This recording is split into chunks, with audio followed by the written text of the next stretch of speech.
Yo, what's going on everybody? It's your boy KAIO and I'm back again this time to give you another One Piece video, and in today's video of course I'm going to be discussing the latest One Piece chapter. But first of all, I've just got to say, as you guys can see, like, it's very different behind me. That's because we've recently moved. I'm still getting stuff set up for where I'm pretty much going to be doing my videos. Of course I can show you like what's pretty much done. So that's pretty much what's going to be behind me in every single video from now on. I'm going to be sitting somewhere down like here, but I've still got to get a chair. We're still pretty much unpacking at the moment, but you know, I thought I'd show you guys this. So hope you like it. You'll get to see all my statues now and my pop vinyls and like my manga. I've got the first two boxes. The third one's over there at the moment because yeah, I haven't got enough space for it at the moment. But you know what, that's just that.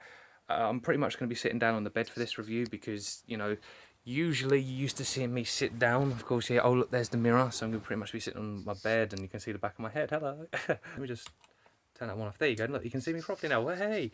So, yeah, I'm sorry this came out a bit late. There are a few things that I want to talk about. The first part, which mainly consisted of people talking about the Fire Festival, and it seems that this is their big, huge celebration. It's because they know that this is where Kaido and Orochi are going to go down. You can see they're big fans of Odin, which is true. Like, I think that you know what, I looked at the panel, I was like, that guy looks so familiar that I realised it's just a big balloon version of Odin, and it looks pretty cool. I do miss Odin. He's such a cool character.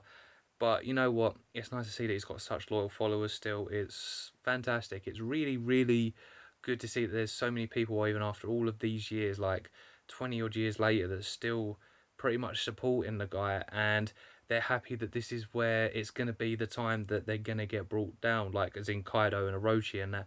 And that's pretty much why they're drinking. This is going to be the big one. It's going to be different from all the other fire festivals that have happened because this is the biggest one yet, and this is going to be the final one that involves pretty much Kaido and Orochi. And then going a bit further on forward, I'm starting to definitely believe where I went with the right decision of making Zoro and Queen be the ones to fight, and that is because of the plague stuff that he can do, and where he's making all of these, like, they look like pretty much, yeah, plague samurai that are coming out, which really look cool. Like, Oda's designs are really awesome when it comes to this stuff, like especially the undead.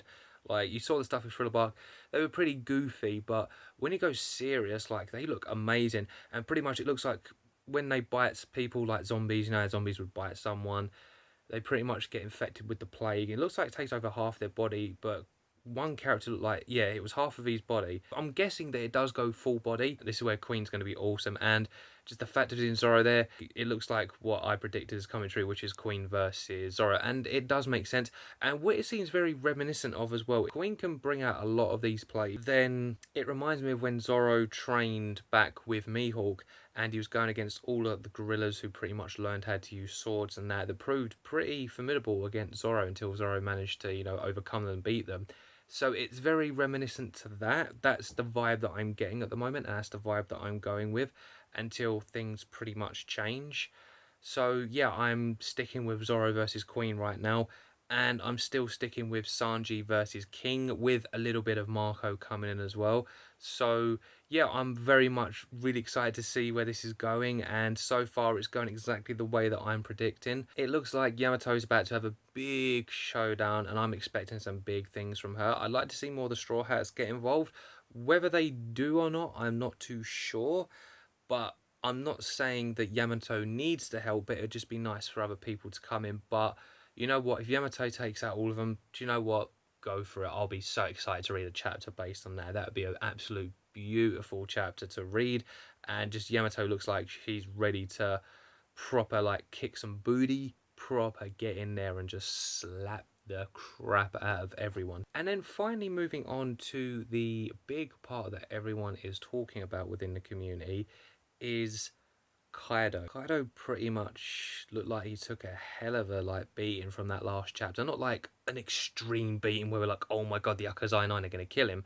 But I pretty much said they would inflict some damage to him. Not a monstrous part, but I'm thinking, yeah, they're going to surprise him.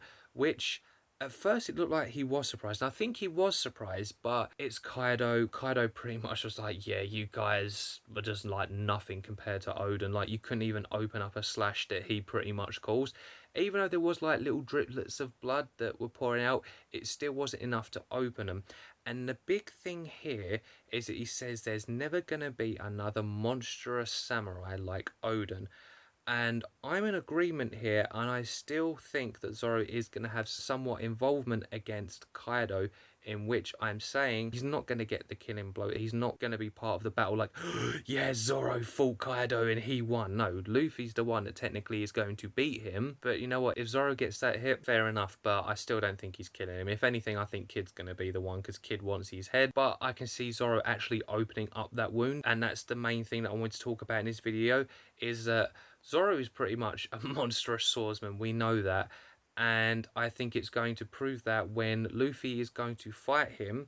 I think that, yeah, Zoro is going to go up there alongside Sanji. That was actually a pretty cool moment as well with the Sanji stuff. So I think Zoro will come up, and I do believe that, yeah, Zoro is going to open up the wound. But I think maybe halfway through Luffy and Kaido's battle, I think Kaido will get the upper hand at some point. Then Zoro's going to come in and deliver the ultimate strike, which is opening up that wound, in which Kaido's going to be like, oh my god, I did say there was not going to be another monstrous person like this around. And then Zoro's the one that's saying it like, yeah, well, I just done it. I just opened up your wound, really.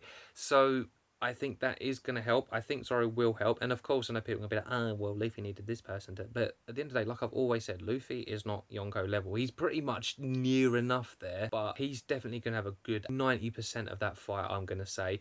And then Zoro's going to have his like little couple of percent where he's going to open up the wound. But then I think after that, I think Luffy's just going to go full throttle and he's just going to open up something that I did speak about in a different video, which will be coming out after this one. Not the same day, but it will be the next video, which is based on Luffy. So I don't want to spoil something, but I'll just say I think a gear's going to be involved in this one. And I think that Luffy will try something like Snake Man, Bounce Man, maybe a little bit of Tank Man. I think he's going to try and use all three against Kaido, but I can mainly see more predominantly Bounce Man and Snake Man being used. And I think there will be something that comes after that.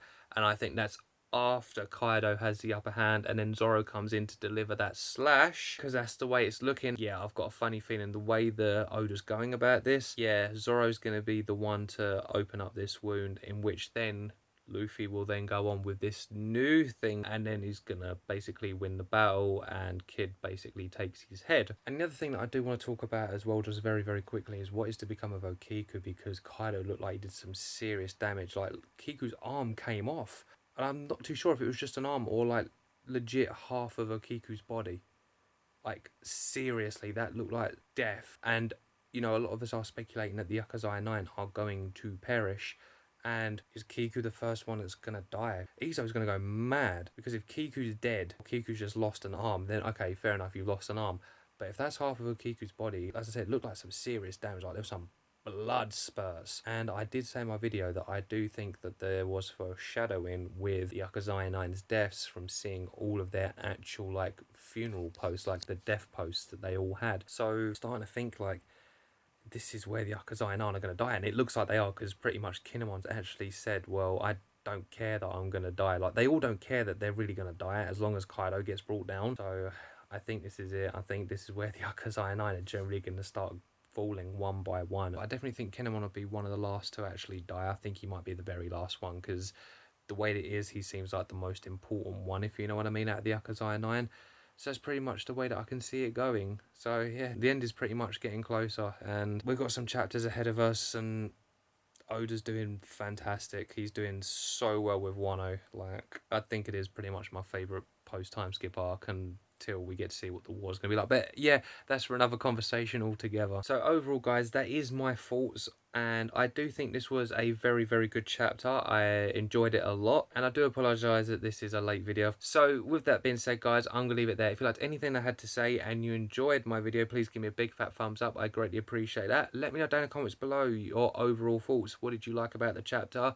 And where do you see this going? Is Zoro going to be the one to open up that sky? It's looking very much likely that that is the case. Also, make sure to hit the subscribe button, that'd be amazing. Make sure to hit the notification bell so you guys never ever miss a post, and I'll see you guys for the next video when you'll actually see all that stuff over there behind me, because everything will be set up. So until then, see ya.